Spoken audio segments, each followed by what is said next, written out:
Olá, meu querido, minha querida, receba mais um abraço carinhoso do Bispo Henrique de Paula, que a graça e a paz do Senhor Jesus estejam presentes na sua vida. Vamos lá, vamos continuar com o nosso treinamento. Agora nós estamos no estudo de número 3 do primeiro nível.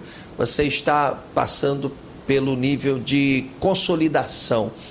E eu tenho certeza que tem muitas coisas boas que ainda abençoarão a sua vida.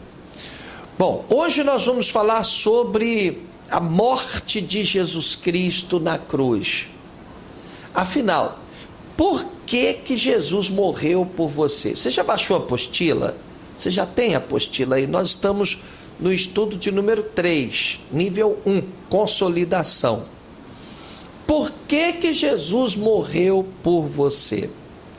A gente sabe que Jesus morreu naquela cruz, a gente já viu isso não só na Bíblia Sagrada, mas muitas vezes em filmes, e a gente toda vez que vê o sofrimento de Jesus, a gente se sensibiliza com aquilo, mas por que, afinal, Jesus morreu por você? Por que Jesus morreu por mim? Por que ele precisou passar por todo aquele sofrimento?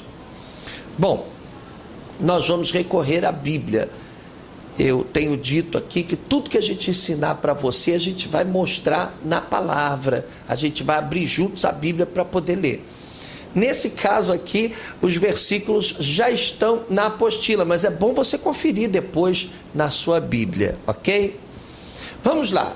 Primeiro, por que Jesus morreu por nós, por você, por mim? Primeiro, todos nós conhecemos a história de Adão e Eva. A Bíblia Sagrada diz que eles desobedeceram a Deus e foram expulsos da presença do Senhor.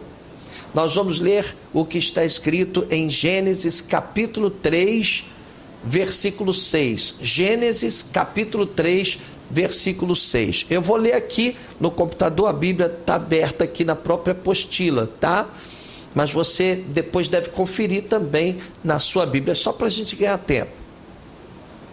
Está escrito assim: e viu a mulher que aquela árvore era boa para se comer, e agradável aos olhos, e a árvore desejável para dar entendimento. Tomou do seu fruto e comeu, e deu também a seu marido, e ele comeu com ela. Então vamos entender, Adão e Eva tinham recebido a ordem de Deus de não comerem daquela árvore, mas eles desobedeceram e comeram da árvore da ciência do bem e do mal. Vamos para o segundo item. Bom, essa desobediência de Adão e Eva acabou nos trazendo um problemão, e bota problema nisso, complicou a nossa vida. Por quê? Porque eles foram expulsos da presença do Criador, perderam aquela intimidade que eles tinham com Deus, né? Foram separados de Deus, e eles acabaram atraindo para si grandes maldições. Vamos ver o que está escrito em Gênesis capítulo 3, versículos 23 e 24. Está na sua apostila, vamos ler juntos. Por isso o Senhor Deus o mandou embora do jardim do Éden para cultivar o solo do qual fora tirado. Depois de expulsar o homem, colocou a leste do jardim do Éden querubins e uma espada flamejante que se movia, guardando o caminho para a árvore da vida. Então, o homem ele errou, Adão e Eva pecaram, foram expulsos da presença de Deus. Deus colocou os dois para fora do jardim e colocou um anjo guardando o caminho, né, da árvore da vida. Agora, por que esse problema acabou respingando na gente? Aliás, nem foi um respingo, não. Nós acabamos assumindo a mesma culpa que estava sobre Adão e Eva e vivemos, infelizmente, as mesmas consequências, porque todos nós somos descendentes de Adão e Eva. Todos nós. Esse é o grande problema. Você e eu somos descendentes de Adão e Eva e, por conseguinte, nós, infelizmente, herdamos a culpa do pecado, herdamos as mesmas consequências que eles tiveram por terem desobedecido a Deus. Vamos para a Bíblia mais uma vez. Você tem que entender, ao final desse estudo, por que Jesus precisou morrer por você e por mim na cruz do Calvário, lá em Jerusalém. Vamos lá. Romanos, Epístola de Paulo aos Romanos, capítulo 5, versículo 12.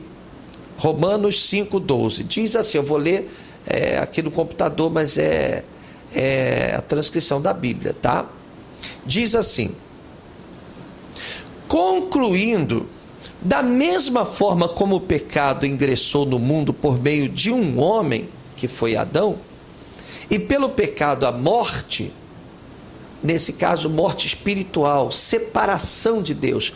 Na Bíblia, a separação de Deus é chamada de morte espiritual. Assim também a morte foi legada a todos os seres humanos, porquanto todos pecaram. Aí que foi a desgraceira, né? Porque Adão e Eva pecaram, e por sermos descendentes, todos nós somos descendentes de Adão e Eva, nós herdamos deles a culpa do pecado, quer dizer, também nos tornamos pecadores e também passamos a sofrer as mesmas consequências que eles sofreram. Também passamos a estar separados de Deus. É isso que diz a Bíblia. Você entendeu? Na apostila aqui nós temos uma pergunta: você compreendeu o nosso grande dilema?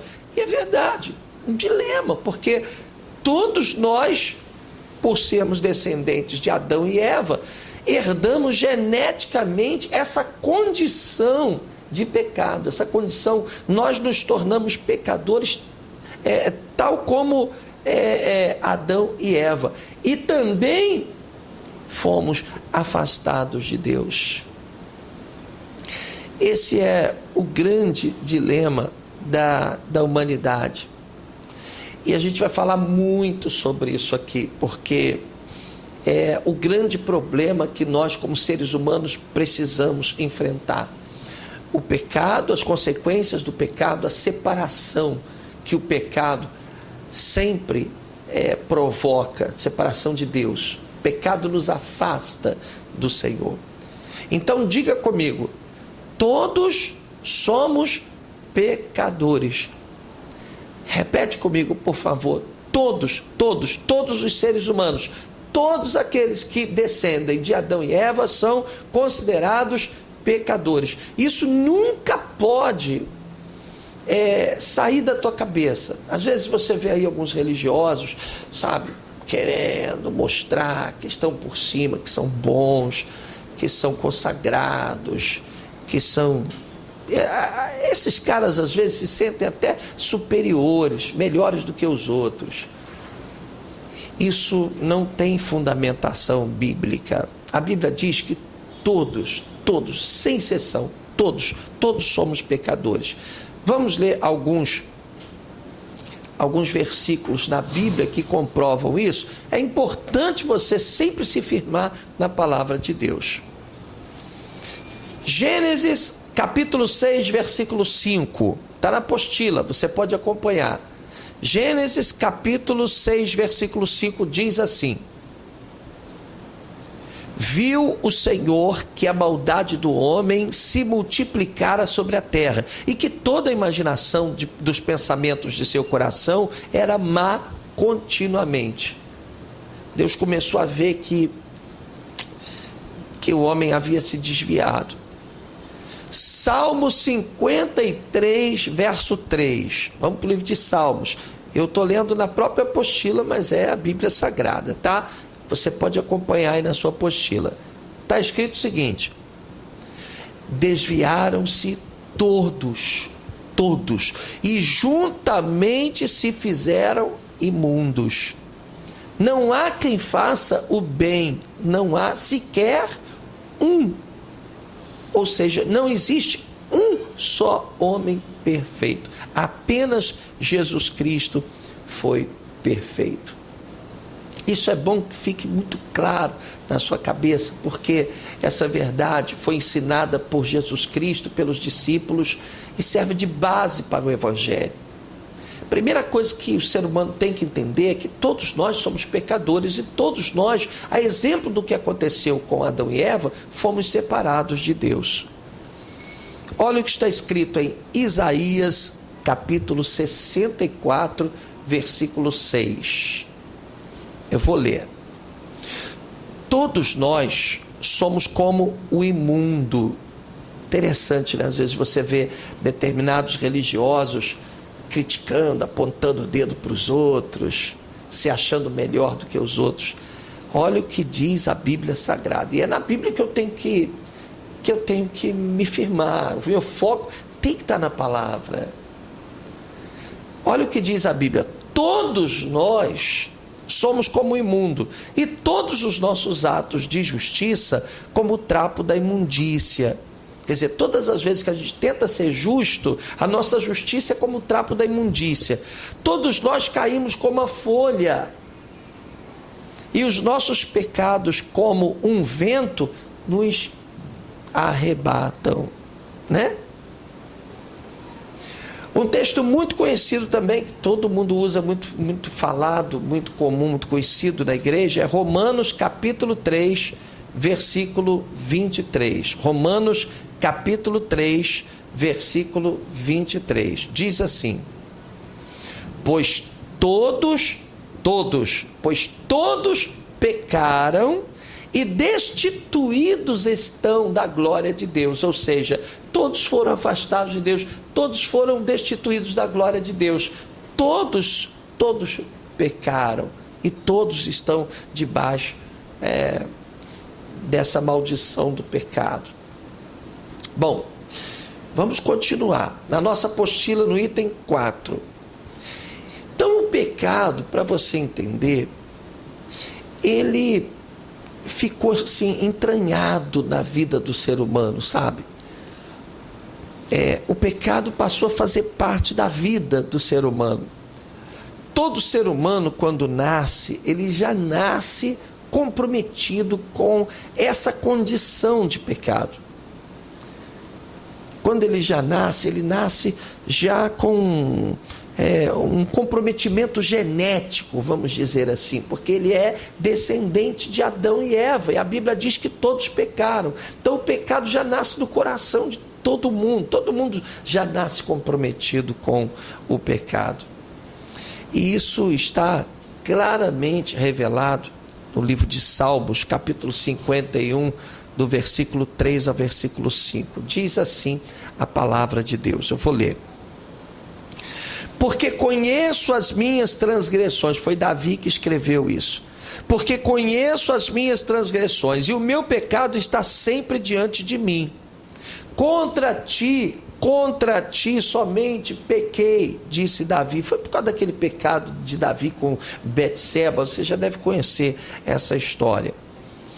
E Davi diz, vou continuar lendo: e fiz o que é mal à tua vista, para que seja justificado quando falares e puro quando julgares. Eis que em iniquidade fui formado, e em pecado me concebeu minha mãe. Quer dizer, desde que Davi nasceu, ele já nasceu comprometido com o pecado. Em pecado me concebeu minha mãe. Então, eu queria, que você recebesse esse ensinamento no teu coração e que nunca se esquecesse dele, porque isso serve de base para todos os demais ensinamentos que nós vamos ministrar nesse treinamento. Você tem que entender que todos pecaram. 1 João, no Evangelho de João não, lá no finalzinho da Bíblia, primeira epístola de João, capítulo 1, versículo 8, diz o seguinte, eu gosto demais desse versículo.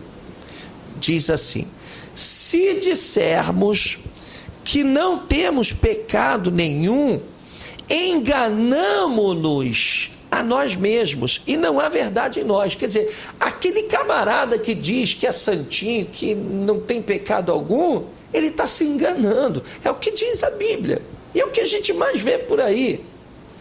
Às vezes eu falo isso, alguns líderes ainda ficam contra mim, mas é o que está na palavra.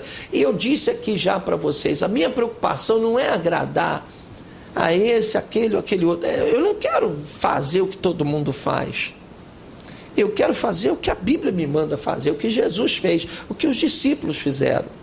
O apóstolo Paulo disse, olha gente, todo mundo é pecador e eu sou o pior de todos os pecadores. Então por que eu vou me sentir melhor do que os outros? Eu vou me sentir, sabe, gostosão, bonitão? Que é isso? A Bíblia diz que todos nós somos pecadores. E se dissermos que não temos pecado nenhum, enganamo-nos a nós mesmos. Tem muita gente aí enganando-se a si mesmo. Muita gente se enganando. Muita gente aí tentando tapar o sol com a peneira. Você entende? Bom, vamos lá. A pergunta é: por que Jesus precisou morrer por você na cruz do Calvário? Aí entra a compreensão, o entendimento da razão de Jesus ter morrido na cruz. Aqui no item 5 da nossa apostila. Né? Foi um ato de misericórdia de Jesus Cristo. Sabe, Deus, em tempos anteriores, tentou eliminar o pecado de diversas maneiras. Mas isso não foi possível, não por causa de Deus. Deus é perfeito, mas por causa da imperfeição humana, por causa de nós, seres humanos. Então, o Senhor tentou, o Senhor, já falamos sobre o dilúvio, fez cair a água, inundou, matou todo mundo, vamos começar de novo para ver se começa certo. Não deu certo. O Senhor fez chover fogo e enxofre sobre a cidade de Sodoma e Gomorra, não deu certo.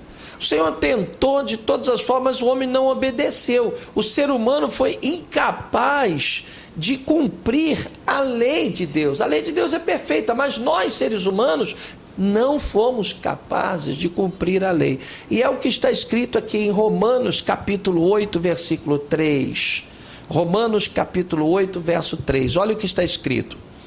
Porquanto aquilo que a lei, ou seja, a lei de Deus, a lei fora incapaz de realizar, por estar enfraquecida pela natureza pecaminosa, Deus o fez, enviando o seu próprio Filho, à semelhança do ser humano pecador, como oferta pelo pecado, e assim condenou o pecado na carne. Quer dizer, o que não foi possível no Velho Testamento, na lei, quando se exigia o cumprimento da lei, agora se tornou possível, porque Deus enviou o seu próprio Filho para morrer por nós, cumprindo a lei e derramando o seu sangue sobre nós, para que pudéssemos ser remidos do nosso pecado, para que pudéssemos ser justificados, perdoados.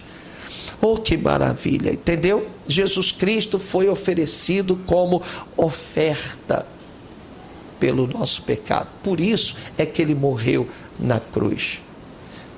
Agora você está entendendo melhor? Está entendendo?